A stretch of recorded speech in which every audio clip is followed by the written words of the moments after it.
Welcome to your first Pre-Cal Flipped Mastery grade 11 lesson. This is 1.1 Arithmetic Sequences. But before we talk about what an arithmetic sequence is, we first need to define what a sequence is in general. So our unit is sequences and series. So obviously we're starting with sequences, which means we're talking about anything that produces a pattern. So an arithmetic sequence, building on that, we're just refining our definition. It's not only producing a pattern, but that pattern needs to have consecutive terms that have the same difference between them. Okay, so that means that they're increasing or decreasing by the exact same amount, the same value every time. That value is very important. We call it the common difference, and we represent it with a D. So let's see an example. An arithmetic sequence could be 2, 4, 6, 8, 10. The first term of this sequence is the value that we start with. It's not the potential value that we could have started with if we extended that sequence farther back. It's literally the value that we started with on the page. So in this case, it is 2. Oops, I'm going to make sure I'm writing in black pen, not highlighter. 2. It's not 0, it's not -2, it is 2, because that is our first value right here. Then our second term in this sequence is going to be 4, the one right after the first term. So the common difference is always found by subtracting the first term from the second term, or the second term from the third term, or the third term from the fourth term. So the key idea there is that you're always subtracting the previous term from the more recently written term, or the later term. Okay, so in general, if we look here, we can say, okay, 2 subtract 4, is that right? No, we always do the later term, subtract the previous. So we're going to go 4 subtract 2, and that would be term 2 subtract term 1. Okay, if we wanted to do term 3 subtract term 2, it would be 6 subtract 4. In general, we can say that your common difference can be determined by taking the nth term and subtracting the previous term. So the nth term, but 1 before it. So subtract 1 from n. In this particular example, we've got 4 subtract 2, which is 2. Also notice that when we write out this sequence, we can add those dots at the end. That is because this is an infinite sequence. It can go on forever. All arithmetic sequences are infinite sequences because you are constantly adding the same value. And since numbers can go on infinitely in the positive and negative direction, that means that we can continue to add forever. So they're all infinite. Up to this point, I've only been saying adding, and our first example was increasing, but arithmetic sequences can actually be either increasing or going up, or decreasing, going down. So increasing, going up, decreasing, going down. So an increasing sequence means that your D, or your common difference, is positive, and the terms are going to increase. Our example of this is 1/2, then we've got 3/4, we've got 1/2, and then 1 1/4. To figure out my common difference for this, you can choose any 2 consecutive terms, any 2 terms that follow each other. I personally like avoiding using different denominator fractions if I can, so I'm going to use term 3 and term 4. In order to do that, I'm going to say term 4 subtract term 3, not the other way around. That means 1 1/4 subtract 1 whole, which gives me 1/4 as my difference. So that is my common difference, D equals 1/4. Please notice that I've stacked my equal signs. I do this because I am always trying to figure out what my value is of D. My left-hand side hasn't changed, so I want my equal signs to represent this. Do not continue to stretch out your equal signs and write your equations side by side. That is incorrect because an equation only has 2 sides to it. Okay, so just as a heads up, stack your equal signs.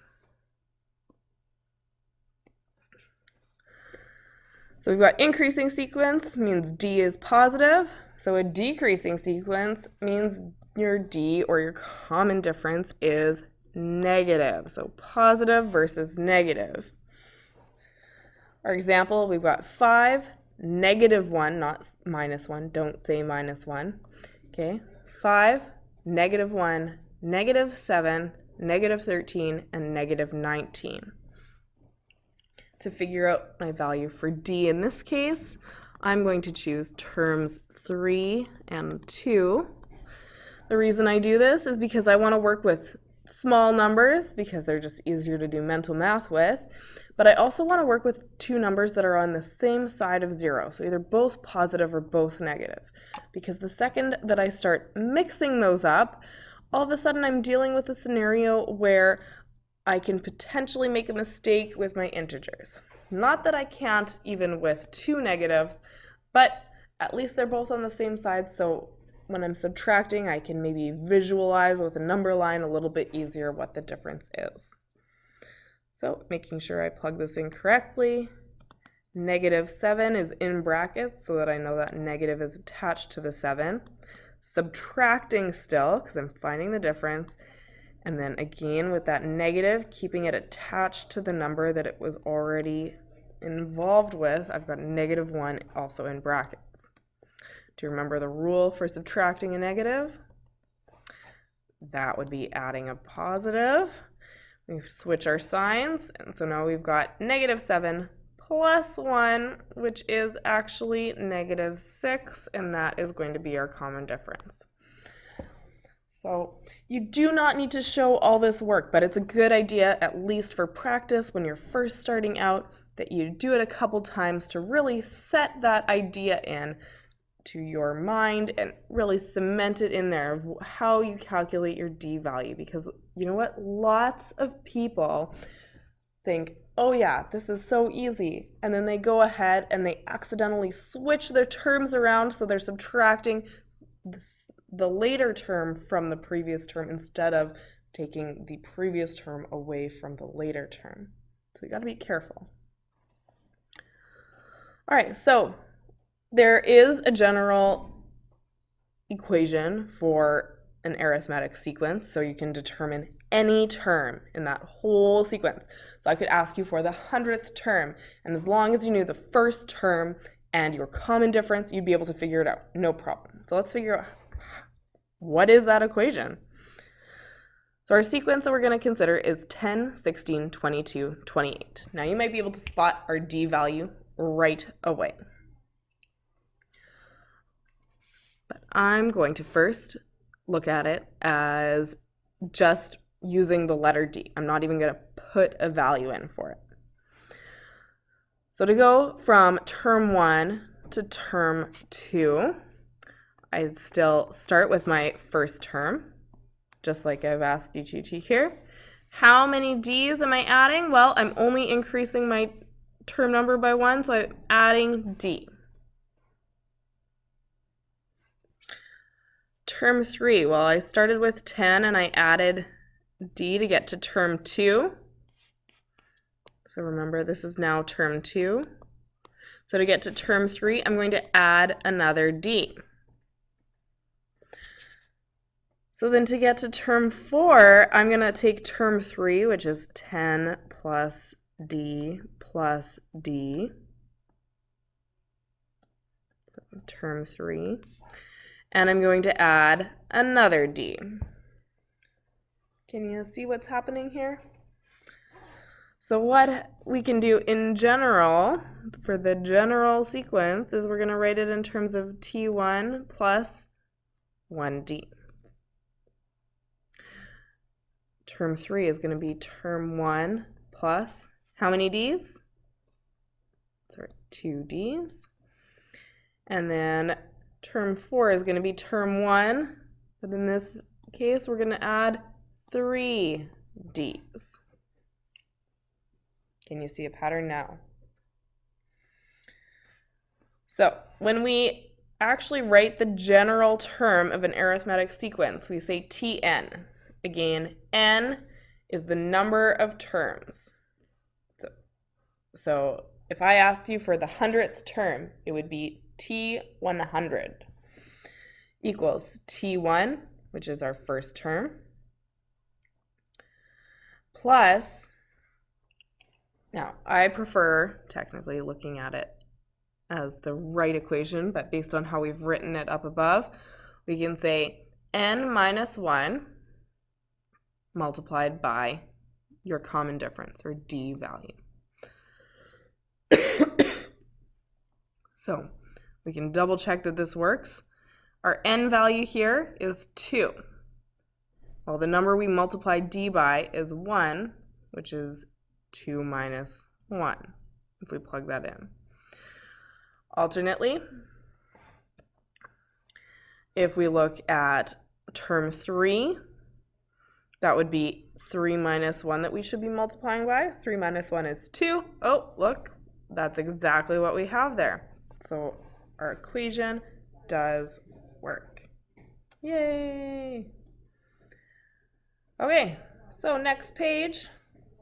Let's scooch over. Just take a second. Write the first 6 terms, okay? Not 5, not 4. Don't be lazy. Write 6 terms of an increasing arithmetic sequence and a decreasing arithmetic sequence. So you can literally do anything.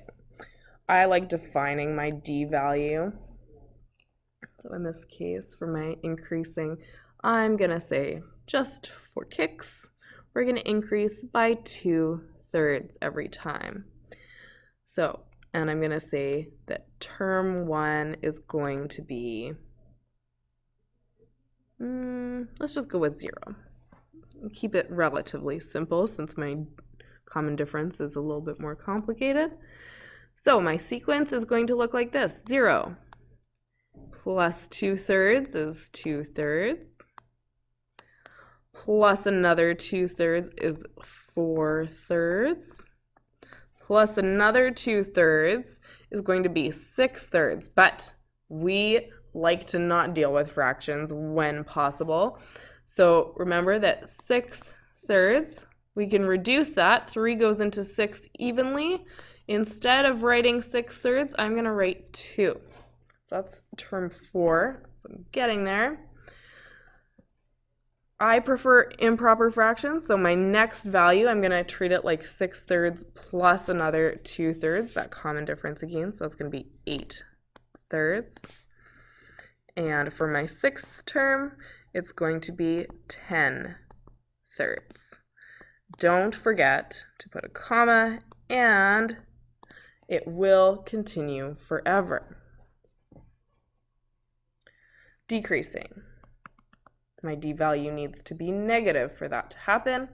So I'm going to go with something a little simpler, maybe negative 7. And term 1 is going to be 10. All right, so term 1 is 10.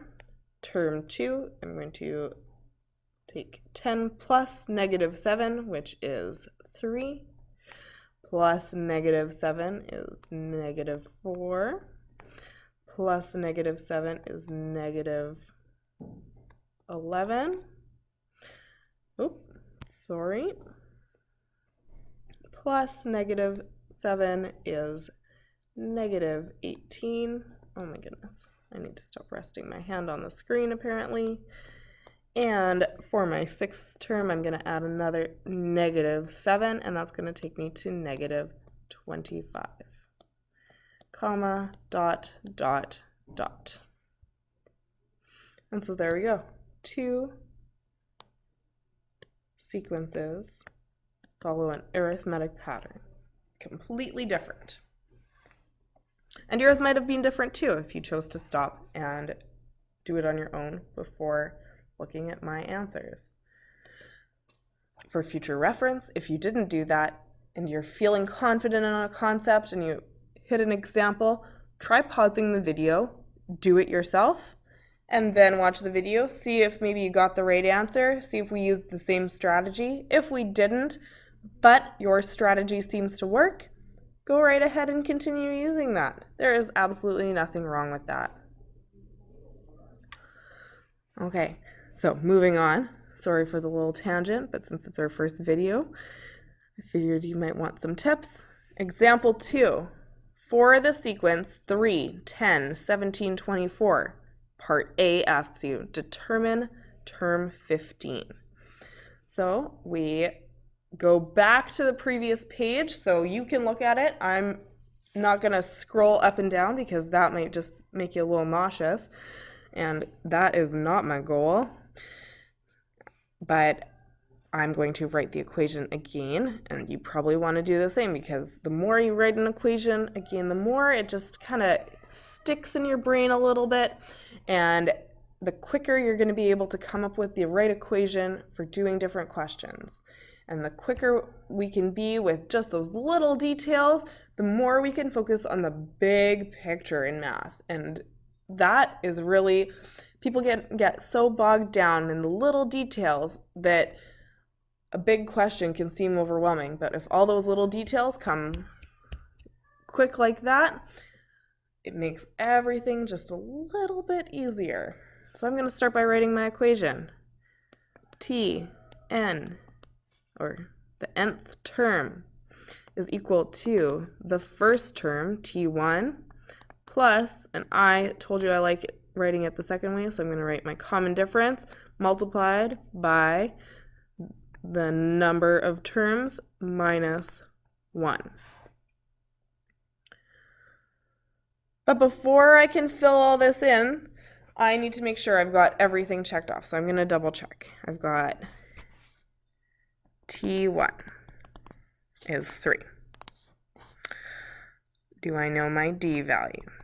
No, but I can figure that out pretty easily because I am given more than one term in this sequence.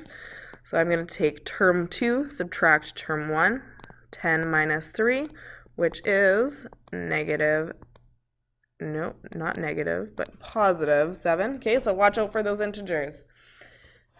Make sure we keep them right and straight, and so that we're not messing up our whole question with one little positive or negative. Finally, I need to know the n value that I'm going to plug in. In this case, it's going to be 15. So term 15 equals 3 plus 7 multiplied by 15 minus 1. So again, you don't need to show every single step, but I'm going to because I have all the time in the world. 3 plus 7 times 14. And so that's going to be 3 plus, and if you pull out your calculators or you can do some quick mental math, that's going to be 98, very close. And we add that 3 to 98, and that gives us 102. So my 15th term is 102. Alternately, we can use this general equation to work backwards. If we know that 220 is definitely a term in this sequence, we can figure out exactly which term is that. Which variable is going to have to be solved for in order to answer this? N. So again, strictly because I want this equation to stick in my head really well, I'm going to start by just writing the general equation. So Tn equals T1 plus d multiplied by n minus 1. Okay, but this time the value I'm given is my nth term. I don't know what n is, so I'm just going to leave it identified as Tn is 220. Term 1 hasn't changed, it's still 3, and my d value also hasn't changed. I'm still dealing with the same arithmetic sequence, so that's still going to be positive 7. So we're going to plug and chug, but we're going to have to do some rearranging because n is our unknown. So 220 equals 3 plus 7 multiplied by n minus 1. Now, you can do this a couple of different ways. We have some multiplication through brackets that needs to be dealt with. You can either treat it like the 7 stays outside the brackets and move it around that way, or you can distribute that 7 into the brackets, get a couple different terms, collect like terms, and then move things around. I'm going to do the second way so that you see what that looks like, because I know a lot of people get confused when we leave brackets lying around. So I'm just going to work with the right-hand side, so the left-hand side stays the same.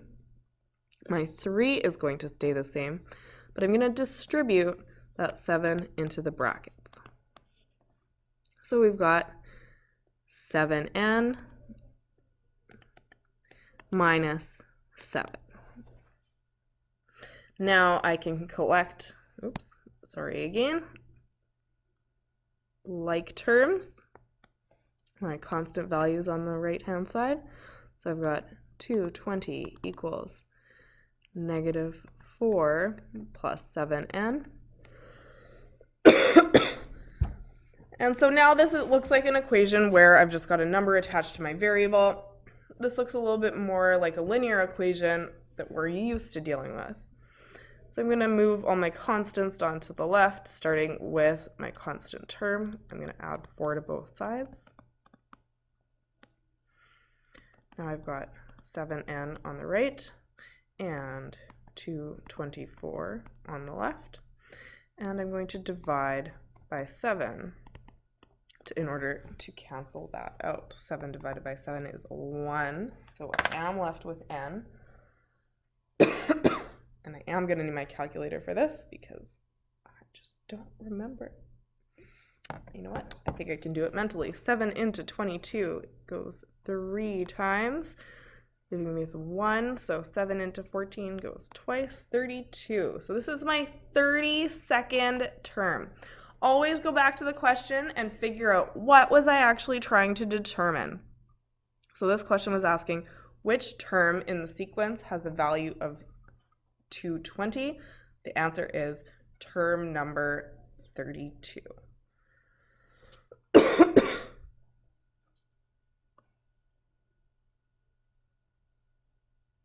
Okay, moving on. Example 3. Excuse me. So example 3, 2 terms in an arithmetic sequence are T4 equals minus 4. And term 7 equals 23. What is term 1? So all of a sudden, we've upped the ante. This is huge. Well, don't worry. We can still figure it out. The first thing we're going to do is we're going to treat it like we have a second arithmetic sequence. So we're going to say let T1 equal negative 4 and term 7 equal, or not term 7. Okay, if term 4 became term 1, then term 7 is going to now be actually term 4. And that's going to be 23 in a new arithmetic sequence.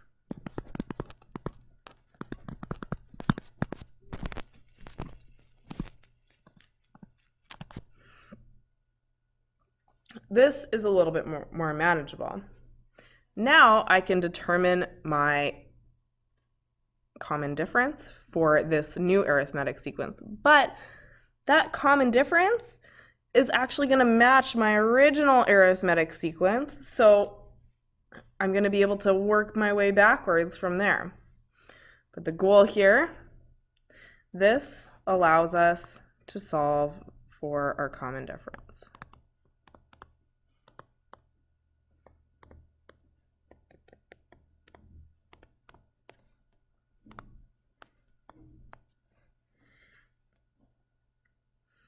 Okay, so again, starting with the general equation, Tn, oh my goodness,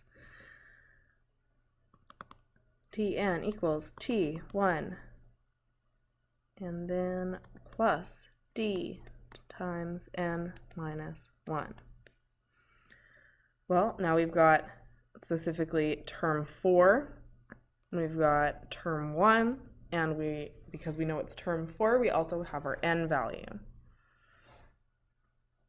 So if we do this, we've got 23, we've got negative 4 plus d multiplied by 4 minus 1. And again, that's coming from our two values up here, and then n is always referring to this number right here, to our later term. So again, we're just going to simplify. 23 equals negative 4 plus d multiplied by 3. I'm going to move my constant term over. 27 equals 3d, and I'm going to isolate d by dividing by 3. So that gives me d equals 9. So now I know my common difference. Hoorah! Because from there, I can work backwards and find my term 1 of the original sequence. So I'm just going to scroll down. We're almost at the end of the lesson. We've got one more example after this. So I'm going to just draw a line in here. In the original sequence,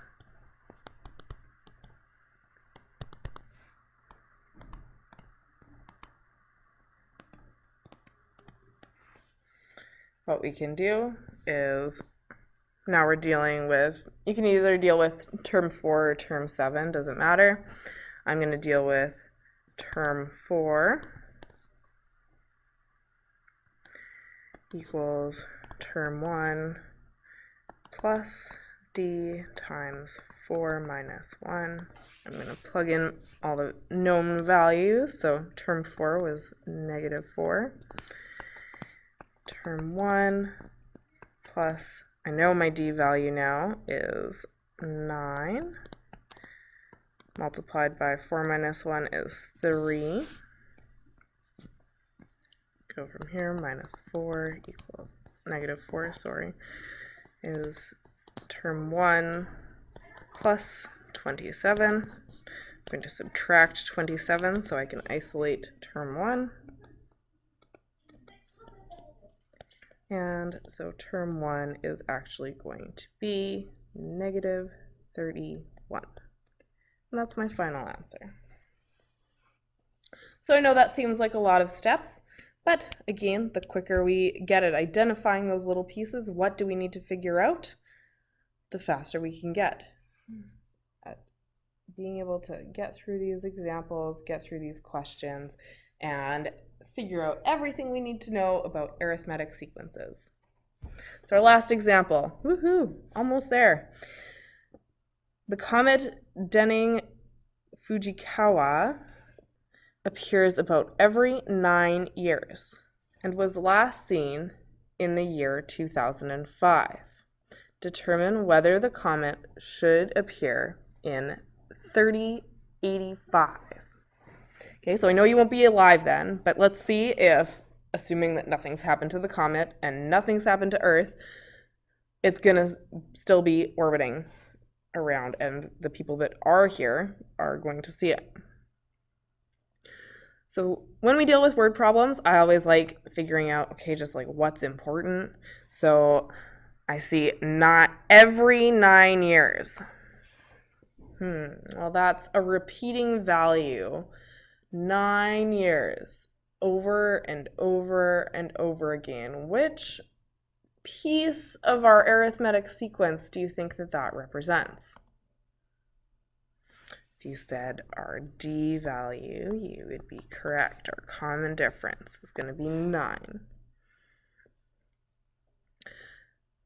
Okay, what about 2005?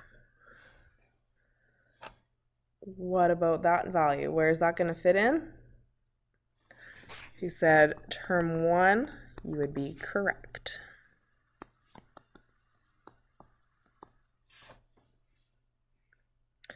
Finally, we're going to have our 3085 or 3085. That is going to be term n, and I'm going to say term n because we need to be able to figure out what n is. Now, one thing we should note, actually, you know what, I'll wait until we solve it, and then we can talk about it. So again, plug and chug. Start by writing your equation. Term n equals term 1 plus d multiplied by n minus 1. So that's 3085 equals 2005 plus 9 multiplied by some number minus 1. Okay, so 2 examples ago, I showed you how to distribute that value, that D value into the brackets. I'm going to do it the other way this time and leave that 9 outside the brackets and move things around. If you don't like having brackets hang around, that is totally fine. Keep doing it the other method. That's your call. But how I would handle this with leaving the 9 outside the brackets is I'm going to move that 2005 immediately. So subtract 2005 from both sides. So I subtract and I end up with 1080 equals 9 and minus 1.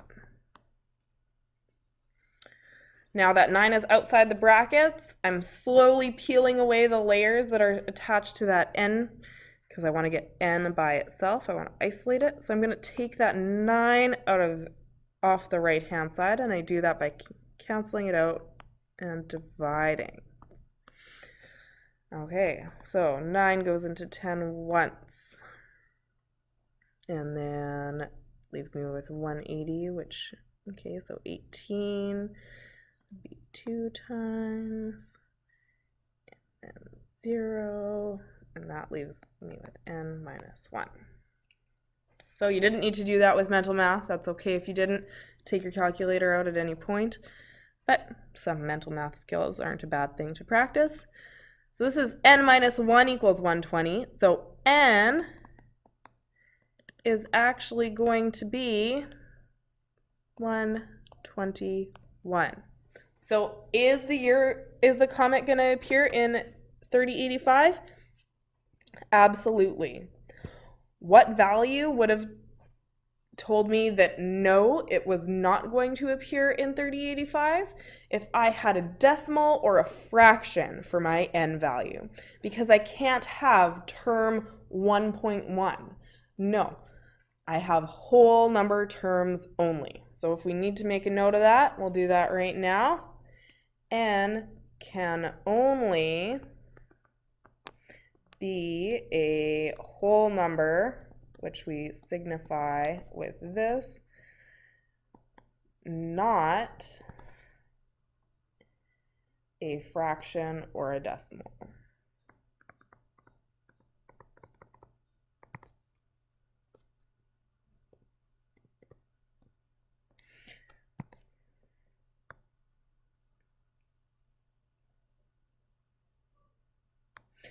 So that W with the double line, or any sort of fancy W like that, that's going to represent whole number.